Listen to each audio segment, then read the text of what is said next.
এছাড়া আমাদের সান্ধ্যকালীন নানা রকম অনুষ্ঠান থাকছে। তার সূচনা হতে চলেছে আজ 26শে জানুয়ারি প্রজাতন্ত্র দিবস। তাই আজকে আমরা ভারতীয় পতাকা উত্তোলন করে আমরা আমাদের অনুষ্ঠানের সূচনা করব। আজকে আমাদের সারাদিন ব্যাপী ক্রীড়া প্রতিযোগিতা রয়েছে, আপনারা সবাই জানেন। এছাড়াও সন্ধ্যাবেলা থাকছে আমাদের নানা রকম সাংস্কৃতিক অনুষ্ঠান, নৃত্যানুষ্ঠান রয়েছে, বাউল গান রয়েছে। এছাড়াও আমাদের পুরস্কার বিতরণ হবে। যারা যারা প্রতিযোগীরা যারা প্রথম স্থান দ্বিতীয় স্থান অধিকার করবে তাদের আমরা পুরস্কৃত করব। তো এটা ৭৬তম স্বাধীনতা প্রজাতন্ত্র দিবস।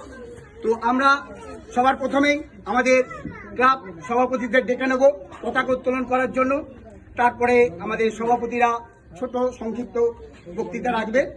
তারপরে সবার শেষে আমরা জাতীয় সঙ্গীত দিয়ে করে তারপরে আমরা আমাদের মাঠে চলে যাব। খেলা আমরা ওখান থেকে শুরু করব। আমাদের তারপরে মশাল দৌড় হবে। মশাল দৌড় হওয়ার পরে আমাদের প্যারেড হবে। সেখানে একটু হালকা করে প্যারেড হবে। তো প্যারেড হবে, তারপরে আমাদের দৌড় প্রতিযোগিতা শুরু হয়ে যাবে। নানা রকম পরপর খেলা চলতে শুরু করবে। তো আপনাদের সবার পারমিশন নিয়ে আমি আমাদের ক্লাব সভাপতিদের ডেকে নিচ্ছি। আজকে আমাদের এই ৭৬তম প্রজাতন্ত্র দিবসের পতাকা উত্তোলন করবে আমাদের মাননীয় ক্লাব সভাপতি শ্রী বিশ্বনাথ রয় এবং মাননীয় ক্লাব সভাপতি শ্রী ড্যানিয়েল প্রসেনজিৎ মণ্ডল। আমি তাদের ডেকে নেব পতাকা উত্তোলন করার জন্য। তার আগে ওনারা একটা মালা দেবেন আমাদের এই মূর্তিতে।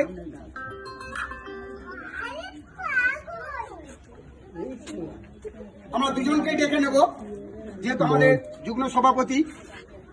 আসুন, আপনারা চলে আসুন ক্লাবে।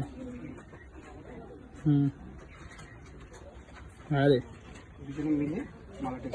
বল, আমাদের মূর্তিতে ছবিতে মালা পরিয়ে দিচ্ছে আমাদের মাননীয় সভাপতি বিশ্বনাথ রয় এবং ড্যানিয়েল মণ্ডল। কি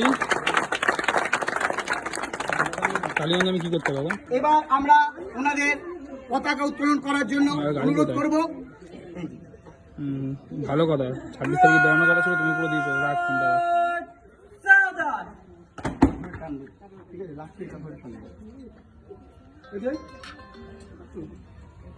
বন্দে মাতরম, বন্দে মাতরম, বন্দে মাতরম।